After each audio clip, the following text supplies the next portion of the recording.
रेणुका की शादी कुछ ही दिनों पहले शास्त्री नगर में हुई थी। रेणुका बहुत ही आलसी लड़की थी।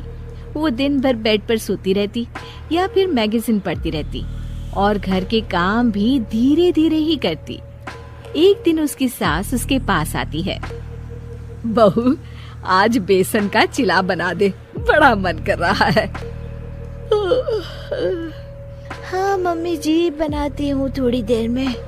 थोड़ी देर में? अरे थोड़ी देर में तो रात के खाने का वक्त हो जाएगा बहू। अच्छा मम्मी जी, तो फिर आप रात का खाना ही खा लीजिएगा ना। हे भगवान, कैसी आलसी बहू मिली है मुझे, हर काम को बस टालती ही रहती है। रेणुका दिन भर बस आलस पना ही करती रहती। एक बार रात के खाने पर सब बैठे हैं तो रेणुका का पति कहता है, अरे ये क्या, आज फिर से करेला?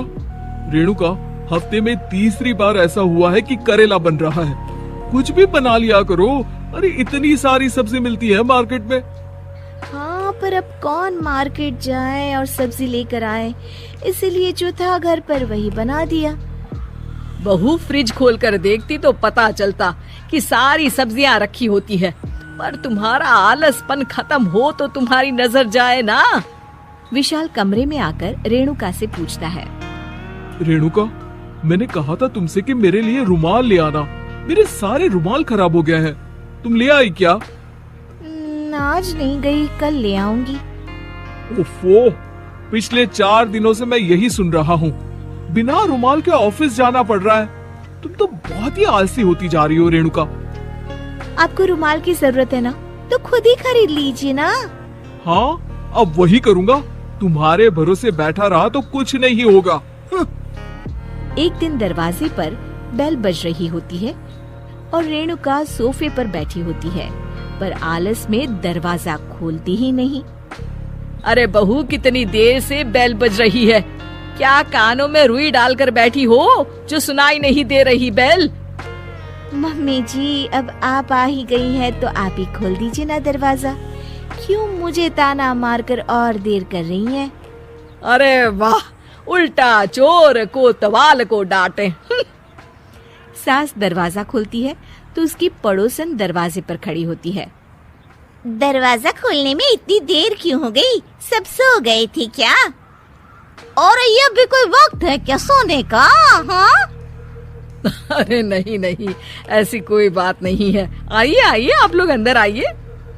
ओफो, इन सबको भी अभी आना था। अब मम्मी जी लगा देंगी मेरी ड्यूटी किचन में। बहू, पकोड़े तल दे। बहू, चाय बना दे। अरे बहू, सो गई क्या? कब से आवाज दे रही हूँ, जा चाय बना कर लिया। हाँ मम्मी जी, अभी जाती हूँ थोड़ी देर में। सास रेणुका को आंख दिखाती है। मतलब थोड़ी ही देर लगेगी चाय बनाने में, अभी ले आती हूँ, बस झटपट। रेणुका रसोई में जाती है और इसी आलसीपन में वो चीनी की जगह नमक डाल देती है। जैसे ही सब चाय का घूंट भरते हैं, चाय थूक देते हैं। थू थू थू थू, ये कैसी चाय बनाई है तूने रेणुका? इसमें तो सारा नमक भरा है। हाँ, और ये पकोड़े, इसमें इतनी मिर्च है कि मेरी तो हालत ही खराब हो गई खाकर।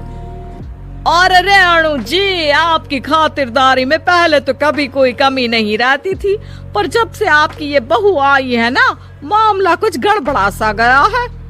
हाँ हाँ, जहाँ आप इतनी एक्टिव हैं, वहीं आपकी बहू एकदम आलसी, एकदम राम मिलाई जोड़ी लगती है।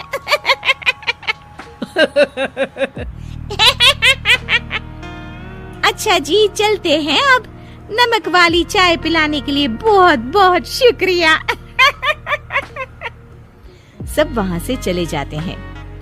अरे तूने तो मेरी नाक ही कटा दी बहू। तो क्या सोच रहे होंगे मेरे बारे में? मम्मी जी, मैंने तो शक्कर ही डाली थी, पता नहीं नमक कैसे बन गई शक्कर। शक्कर नमक नहीं बना बहू रानी, तुम्हारा ये जो आलसपना है ना, ये उसी का नतीजा है। सॉरी मम्मी जी, अब मैं ये आलसपन छोड़कर सारे काम अच्छे से मन लगा कर